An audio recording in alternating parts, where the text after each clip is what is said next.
The Mitch Lafon and Jeremy White Show. The Mitch Lafon and Jeremy White Show. Available wherever you stream. Catch up on past interviews and episodes on demand now. Subscribe so you don't miss any of it. Well, look, let's get right into this. Always stoked to have this guy on the show. They're going to be hitting the Montreal Club Soda on September 19th. A bunch of tour dates across the U.S. and Canada as well.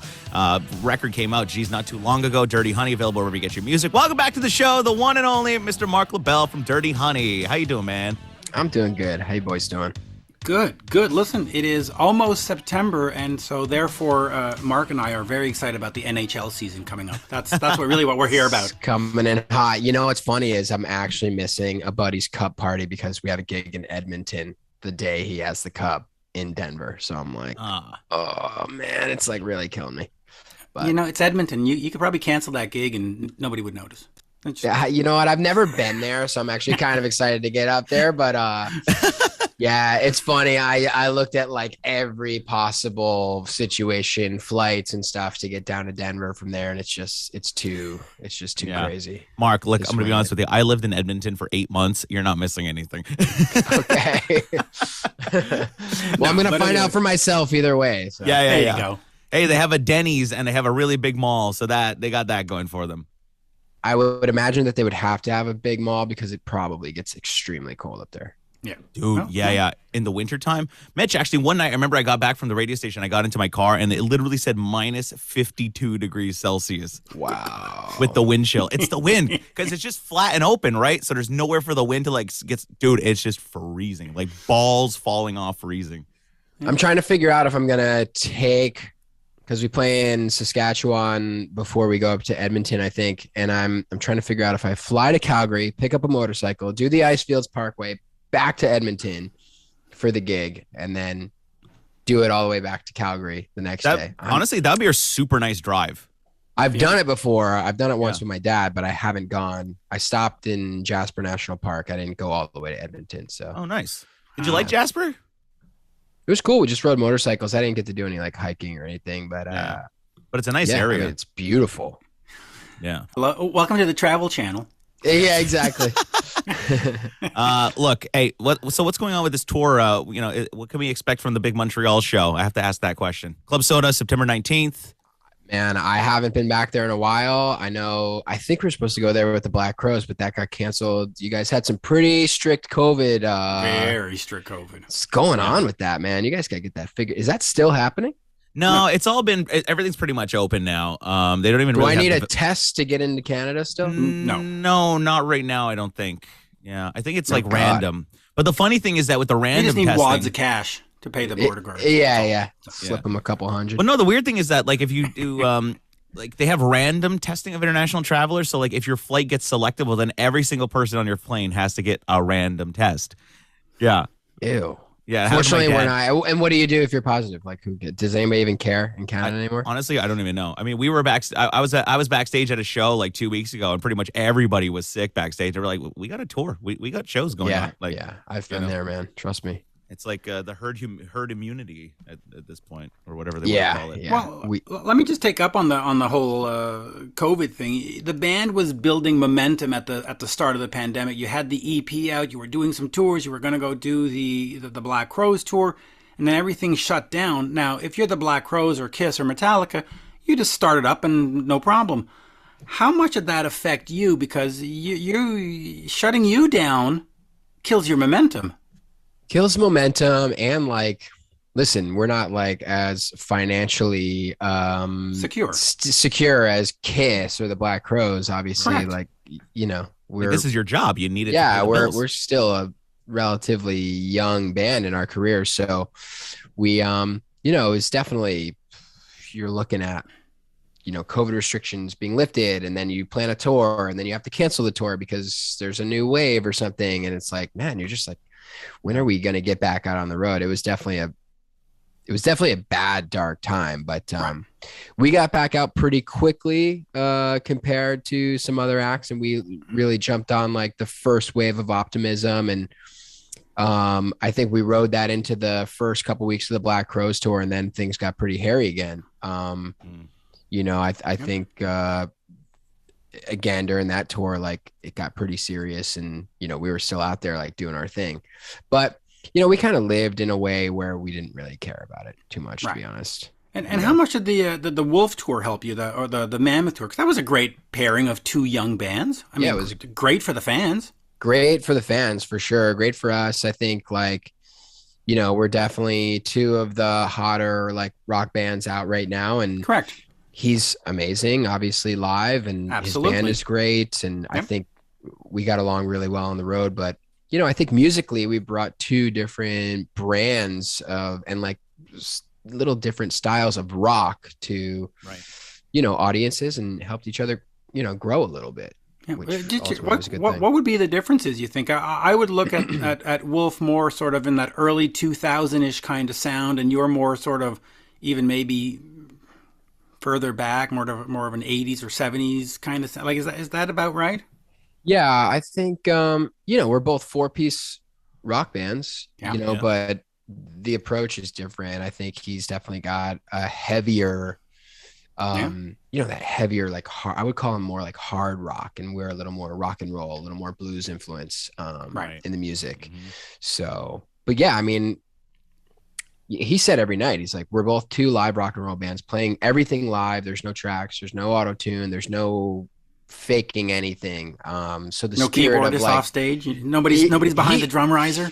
He literally would play the keyboard for like half of a song or something, and he would say like, I'm doing this solely to show like I yeah, but did you have a teleprompter? That's what I want to know. No, neither. I screw up words all the time. But yeah, I definitely respected that part of both of our shows, that they're both very live, and there's no faking anything. Has it gotten more expensive for you to tour through this pandemic? Yes, for sure. Yeah. We just did Europe, and it was every bus company is gouging you as much as they can. Obviously, gas prices are crazy. Just everybody, the nature of everybody wanting to travel again, increasing like hotel prices and stuff like that. So it's like there's just this domino effect of inflation, gas prices. Like, we definitely because I don't think fans don't really understand like how expensive it is for a band to go on tour, and then obviously that's reflected in the ticket prices, and people are like moaning like, oh well, why is it $100 to see this band or this? And well, you got hotels, you got buses to pay for, you got crew to take care of, you got production to pay for. Yeah. Production, every light you bring out on the road, you're renting it. Merch, like even merch costs like are up. The cost of like a blank T-shirt is up. Everything is up. So it affects every little nuance of touring, but. The best thing to do, obviously, is just not worry about it and put your head down, write music, and put on a great show. And you also have to buy the awesome John Varvatos clothes, which ain't cheap. Yeah, I'm not. Actually, I do have some jeans on right now. Yeah, those aren't cheap, but they're very generous with us, which is nice. Yeah. Talking about music-wise, I mean, you had the record out, but fantastic songs there. Are you guys still writing? You working on some new stuff? Maybe we'll get some new jams before the end of the year? Yeah, we all just met a few days ago to work on some stuff, and we're just trying to, I think we're going to decide maybe at this first sound check or not if we're going to do a new one at this first show. And nice. I would definitely expect to hear some new music on this tour, which is cool. When it comes to the Dirty Honey sound, I mean, Mitch, obviously we talk about it's kind of like that late 70s, early 80s, more blues rock kind of sound. I mean, at some point, do you see yourself maybe jumping out of the lane a little bit and doing a little bit more of like an experimental thing, throwing some cannonball snares, some bigger sounding guitars, or is the Dirty Honey sound the Dirty Honey sound? No, I think, the bands that I love are Led Zeppelin, Aerosmith. AC/DC doesn't really fit into this category that I'm throwing out there of bands that like AC/DC is their own thing. They do it so well, and it's them every time like a song starts. It's just they have a thing, and it's usually heavy and riff based and awesome. Zeppelin, Aerosmith, the Stones, they kind of do this like more explorative approach to different genres of music where they'll do a song that's acoustic, or like the Stones will play a country song, or Zeppelin has like Going to California and the Rain song that are these like beautiful. Hot Dog.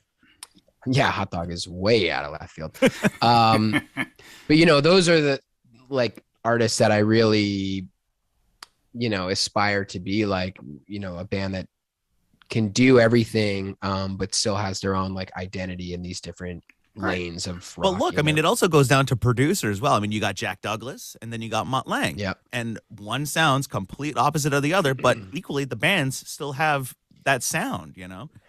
Yeah. And I mean, Aerosmith, the voice of Steven Tyler, like, is a huge part of that band.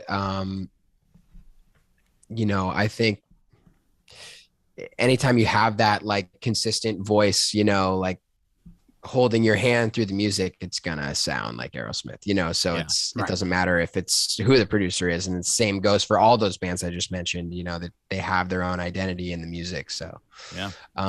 It's yeah, funny you say that, kinda, because even that like country record he put out like not too long ago, like you heard it, like, well, these could have been Aerosmith songs. Like, I mean, totally. Like he's even said a million times, he's like Crazy, Crying, like there's so many songs that like he did it on tour, like put a little country flang into Angel could have been a huge country hit this year. Yeah, I mean, those aren't my favorite like Aerosmith tunes, to be honest. I mean, I love the ballads. No, you got to go Rats in the Cellar combination. Nobody's fault. That's where you got it. You can't. I mean, I love it too. I love What It Takes. Like that's definitely. Oh my God! Tell me what it takes.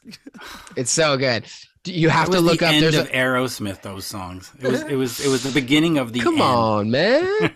Ragdoll. You don't like Ragdoll? No, Ragdoll's great. By the way, Ted Nugent does a cover of Ragdoll, which is hilarious. I'll have to check that out. Yeah. There's a live version of What It Takes floating around the internet right now. It's probably like 20 years old, but Steven Tyler is so good on this version. It's literally incredible. Yeah, I just love that chord change where it goes up to the pound. Tell me what it takes to let you go. And like, so that chord change just gets me every time. Our manager he was like a promo guy for that record, and he was like, that song, man. He was like, that song was so huge. It was awesome. Yeah. Listen, it's a great song, but when they got to Get a Grip and the songs were amazing, crying, and it was just like, oh, good God. You didn't like it? It was too many. There was like 4 ballads or 5 ballads on the album. It was like enough already. Yeah, Crying, Crazy. What were the other ones? I don't know. Amazing.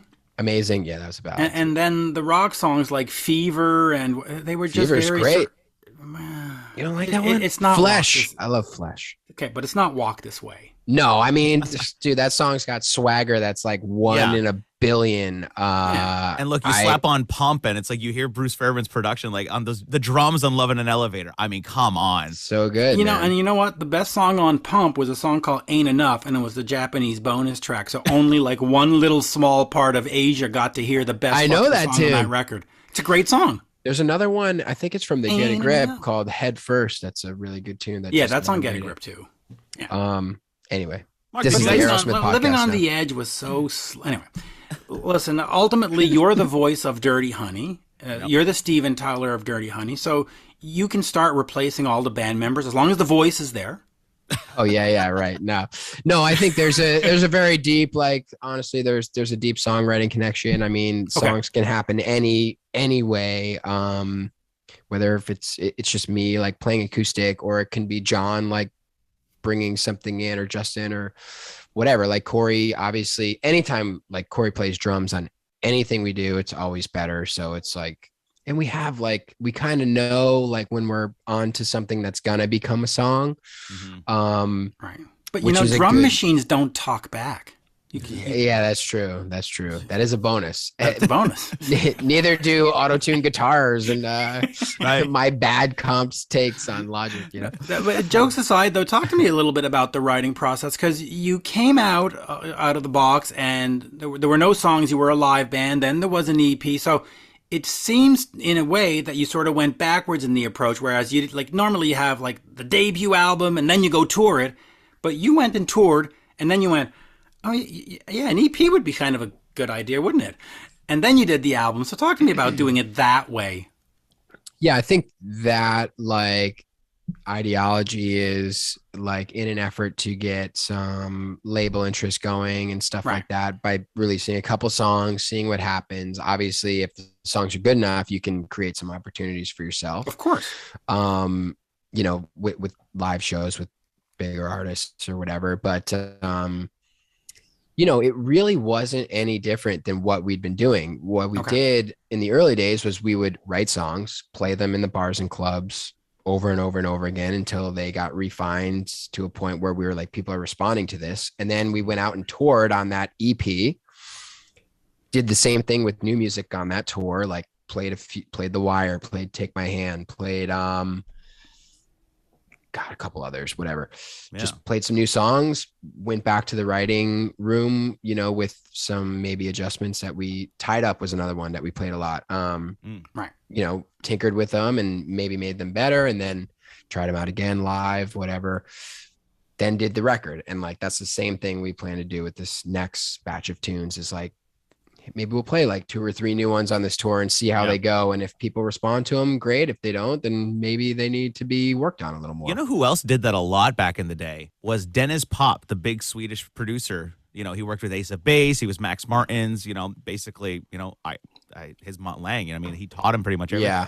And Dennis he was a club DJ, and he would produce these tracks, and then he'd bring them to the club and see if it got the people moving. See how they reacted to it. And then he would go back to the studio the next day and make adjustments to this, and then bring it back. And that's how he developed all of his songs. So I think it's a really good approach to it. And Springsteen did like a version of that where he likes to, at least in the early days, he liked to record the song, listen back, in the studio. And then maybe there were like some words and stuff that he didn't love or like didn't sound good. And he would listen to it for a few days, go back and do it again. But obviously he has the luxury of like $1 million studio budgets to do that, but you got your SM7B and your Logic. I do, now I do. But I do like to feel the energy of an audience and how they're responding to a song. I've always liked that, getting their like complete vanilla fresh approach and fresh ears to it, and getting a genuine, like really looking and seeing their genuine reaction. Is one of my favorite things that Joe Elliott ever told me was, phonetics is way more important than lyrical content.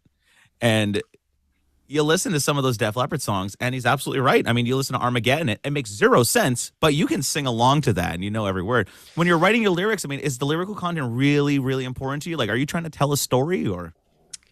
I am, but yeah, I do like to keep it somewhat vague. Right. In that Robert Plant, like Steven Tyler sort of cryptic way, Jagger too. I'm like, country is a completely different animal where they're literally talking about ripped jeans, buds, and like trucks. Yeah. That's not my style. You know what I mean? I specifically remember being somewhere and hearing like I think it was like a Miley Cyrus lyric. Some pop star was talking about texting, and I was just like, that's not my voice in music at all. It's still weird to hear words like that in music. It is. It's like putting the music in its own little time capsule, because who knows what we're going to be doing 10 years from now. We might just be, I don't know. But it's funny, like lyrics like that, back in the day, it'd be, pick up the phone, but now it's like blow up my snap. Like, yeah. So my song about ColecoVision and Commodore 64, just they're not gonna work. They could. It's just God, ColecoVision. You wrote that? Did you write that? I did. I wrote a great song about ColecoVision and the Commodore 64, and and now the #1 song in America, Commodore 64 by Mitch Lafon. Yeah. It's a great song. It's a great song. Dirty Honey's going to be performing in Montreal Club Soda on September 19th. To pick up your tickets now, of course, doing a whole bunch of dates across the US and Canada. Just go and see them. They're just absolutely brilliant. You're doing a bunch of shows this summer with Guns N' Roses and Kiss. Out of all those bands, who's the nicest to work with? The nicest to work with? We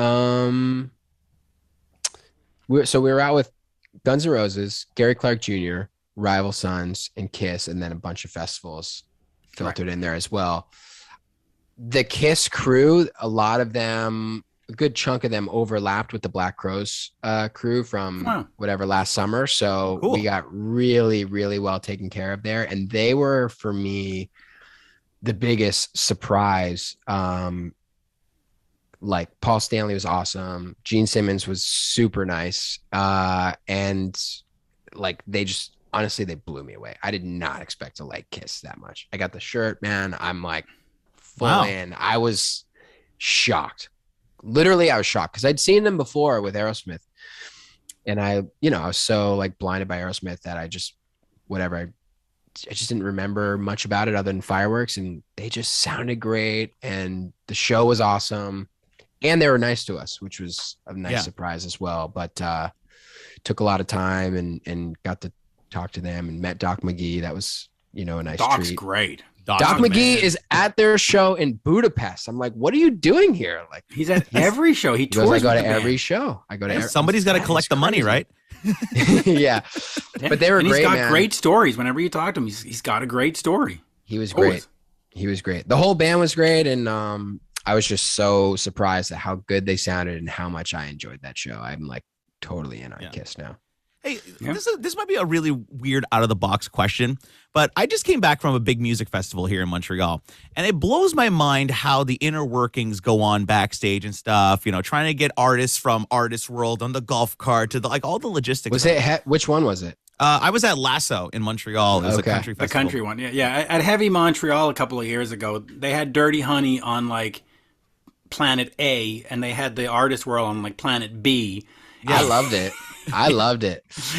That is still the best festival we've ever done, just in the way everybody treats you, the catering, the Artist World. Like great. It was just so awesome. So, what was your question? I was going to say, is it a hassle as an artist to go to these festivals, like rolling up there, trying to get your credentials? Like, what's like the backstage process like for the artist? Like, I don't know if it's a hassle. It's just definitely, I mean, on some level, it's exciting to like be around other artists that you love and you're obviously going to interact with, and cross paths with. That's cool. But I mean, it's a little bit of a pain in the ass, like getting credentials and stuff. But it's, I mean, I don't have to deal with that, obviously. But it's more than anything, it's exciting to just like be in a new atmosphere. It's not your show. Yeah. That's obviously the most cush position, is just to have your own show. And have you ever been an artist on a bill like that with multiple artists and you were told that you were not allowed to speak to A, B, and C artists if you see them? No, I haven't. But no, I did have a good laugh when we were with Guns N' Roses. I get like the all access, like laminate and everything. And like literally we're in Europe somewhere and I have it's like Guns N' Roses all access. Yeah. First door I try to walk through. You can't come in here. I'm like, oh, okay. But I have the God pass. I have a God pass. Why? Yeah. And they're like, no, you don't. I was like, got it. Okay, cool. I'll see you later. Was it like Axl's dressing room or something, or like? It was just a doorway where, they were understandably like they're a little more COVID precautious than, insert the name of whatever festival we did. So there's not a lot of commingling there, and they don't even get to the venue like those guys until like 30 minutes before stage, probably. Jeez, that's the life right there. It's a nice life. That's a nice life, man. I wouldn't either if I could do that. Like, right? Wouldn't you want to? You'd want to stay in the room at the Ritz and 30 minutes before roll up. Yeah, exactly. Hey, that's probably what they're doing. Yeah. Metallica at Heavy Montreal, they landed at about 7:00 and they had an 8:30 stage time. And they went from the stage to a van to a private plane, and they were back in San Francisco at the end. So that's the way to do it. They a lot of the like bigger acts, especially in like Europe and stuff, are doing hub cities where they're like fly private. And, So what do you need to get there? What does Dirty Honey have to do to get to that level? We need to sell a couple million records and a couple million tickets, I think, and then we can do that. I don't honestly, like I've said for a long time, like I don't really care. Obviously, being like a stadium act would be amazing. Of course.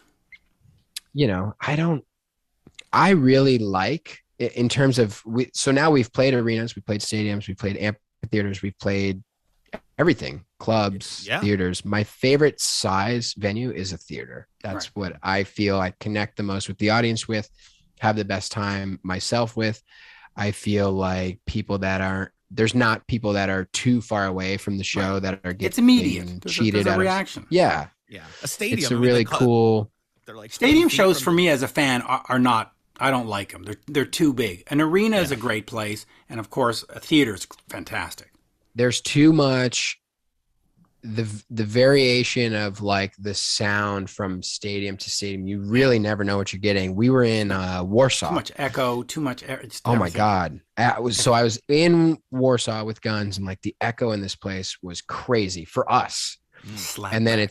it was like a 15-second echo at this venue, and then I was actually watching the Rolling Stones in London with AC/DC's sound guy, telling him what we just experienced at this place, and he was like, "Dude, I've mixed there, and it is a nightmare. It's they should never have a concert at this place."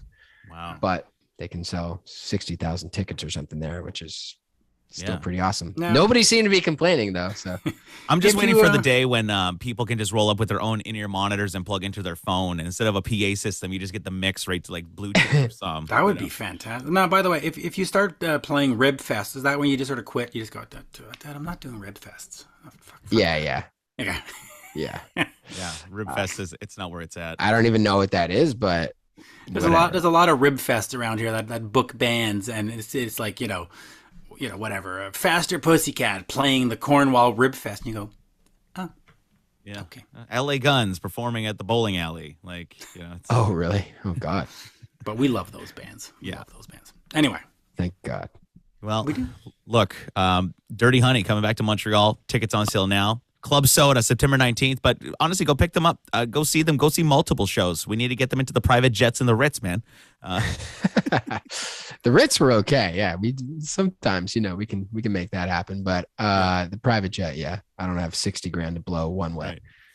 Right. Just a really random question. I was reading this interview with Phil Collins from Def Leppard. He was talking about how like TikTok and social media is ruining things for rock bands these days. Like, how do you feel about the whole social media thing? And it's like, is it hard to get the band name out there and like get people to want to pay attention to it? No, I don't know. Listen, that's not my expertise, but I definitely see like there is a cultural shift happening, I think, where people are fans of artists just because of who the artist is. It's got nothing to do with the music. Right. I feel that's the connection with somebody like who's the gigantic rapper that people died in? Was it Houston? Oh yeah. Travis Scott. Travis Scott. I feel like that. Sure, there's probably a lot of people that really like the music, right? But on a way larger scale, people are, just having a connection with him and his lifestyle. Or and I was going to say it's a lifestyle thing. Yeah, it's totally that they want. And when they go to see him live, they're getting a connection to the lifestyle that he's associated with more than the music. I don't even know like this guy's music at all. I know he's a gigantic artist. Gigantic. One song, I think. And I work in top 40. It's not my wheelhouse like at all. Which is fine. Like whatever. I'm not a huge hip hop or rap guy, but like I'm familiar of other hip hop artists' music. I just don't know this guy's tunes. Yeah. Which is fine. Like there's a billion people that don't know my music. But that is something that's happening. And I think TikTok and social media is definitely driving that element of fandom where, what I try to use it for, social media at least, is like facilitate people like creating a connection to your music. That's what I am trying to do with it, I guess. I don't know if that answers your question, but yeah, that's the shift I'm seeing. Yeah, it's interesting though. I mean, you talk about that. It really is about the lifestyle. Like people go to, how does this guy get to have his own festival and his own burger at McDonald's and like all this? But I couldn't name you 5 songs on the back of my hand. Like it's crazy. How do we him? Yeah. How do we get Dirty Honey to that level though? How do we get, what's the Dirty Honey lifestyle? What are you trying to sell? I mean, listen, we're a rock and roll band. Like the shit we're doing is not going to wind up on social media at any point in my life. I hope not, at least. Yeah, but why not? That's what I mean. I mean, like it's there, right? And it could. That's part of rock and roll. It's the mystique. I don't, Mm-hmm. When I walk into a shitty, rock bar in Montreal, like whatever happens that night happens. I don't need to document the whole thing. That's not my life. I don't want that to be my life. I'm trying to get rid of the phone. That's what happened to me in Europe is my phone stopped working because of whatever. Stopped working for like a month on tour and I could only use it when I was connected to Wi-Fi. It was an unbelievably liberating thing to just like not have to carry it with you and not have to worry about it and like figure out how to get through this city without your phone, like the old days. That was cool. Not having to put up an Instagram story like, here's my breakfast or... Listen, I lived those days. I'm glad I have a phone. Do you get pressure from the label and stuff though? Like, no, people. I don't have a label. Well, or like your handlers, like management. People like to live vicariously through you. But bring them through your day. Like, show them your breakfast and your stuff. Like, do you get So pressure? the band we're taking out, Max Saturn, they definitely had a nice they definitely have a nice relationship with social media and stuff, and I see what they're doing and it's really working great for them, but it's working on that like lifestyle thing, I think. And we're just taking a different approach, I guess, for now. Dude, I'll give you an example. Like, even in radio this day and age, like you can't see a job posting for a radio host without being a social media assassin and how to connect with audiences on a digital platform globally and like, all these things. Like, even for me, I get told by my program director, like, oh, what did you do today? And I'm like, well, I got up, I made some oatmeal. Like, oh, well, why didn't you put that on your Instagram story? The audience likes to, see nobody that stuff. cares. I mean, that's all dead. Here's a fun little fact for you. I was in the video that everybody that has Instagram, obviously you have an email associated to your account. Yeah. I'm in the video that was emailed to you to introduce Instagram stories to the world. What? Yeah, it's crazy. If you go back deep in your Instagram emails, you'll find a little video that I'm in. Did you get paid for that, or did they just? Of course, man. Of course, it's LA, baby. But it's so funny. It's funny to hear from a band perspective. It's like, you know what? The fans don't care about that stuff. I don't think so. Mitch, as an older consumer, do you care about seeing Marc Labelle's breakfast? No. No. I don't think anybody does. Now, if he was on stage and he was showing the audience reacting to like selling me the excitement of a Dirty Honey live show, that I would watch. Now, mind you, I wouldn't watch it for an hour. He gives me like 3 minutes a night of, hey, we're on our encores and here's what Detroit look. That would be cool. Yeah. But here I am having a half grapefruit on the side of the beach while I wait to play my GNR. No, don't care. Yeah. But I'm old, so. Yeah. No, it's just interesting because kids seem to like that vicarious experience of, oh my God, I get to be in Marc Labelle's world for today. He's taking me to the subway with him. It's like, great, not for me. Yeah, it was interesting. Like we had just finished with GNR in Milan, and we went down to Bologna, I think, for the day, and there were some fans getting off the train the next morning, clearly coming back from Milan, and I was getting on a train, and like they recognized me, like freaked out for a second and just wanted a picture. And I was like, man, like I want to know like what you guys are doing today. I love Italy, right? So I'm like, where do I go in this town? Like, do you guys live in? Like that conversation never even happened, And she was just like, oh my God, holy shit. They were just like fangirling. Yeah. Which is a nice feeling, right? Yeah, it's cool. Like it was wicked unexpected there. Cause like, obviously when you're opening for GNR, like you're not the focus, they are, and you don't really know if you're making a connection or not. Italy was a little different. We definitely did. That was a big show. But yeah, that was definitely unexpected in Bologna the next morning to meet like 10 like fans from the night before. It's crazy. Well, look, on September 19th, you're going to have people in Montreal freaking out about you outside of Club Soda. So love Montreal. Can't wait. That's always good. They're going to be performing at the Park Theater in Winnipeg on August 29th, hitting Saskatoon, the Starlight Room in Edmonton, which is a great venue, by the way. Commonwealth in Calgary, Rickshaw Theater in Vancouver on September 5th, and all the way here in Montreal on September 19th at Club Soda. Get your tickets now, ticketmaster.ca. It's always a pleasure to talk to you. Welcome back to the show anytime. Good friend of the show, Marc Labelle is. I'll tell you that. You too. And if you guys want to come, let me know. The Mitch Lafon and Jeremy White Show. The Mitch Lafon and Jeremy White Show. Available wherever you stream. Catch up on past interviews and episodes on demand now. Subscribe so you don't miss any of it.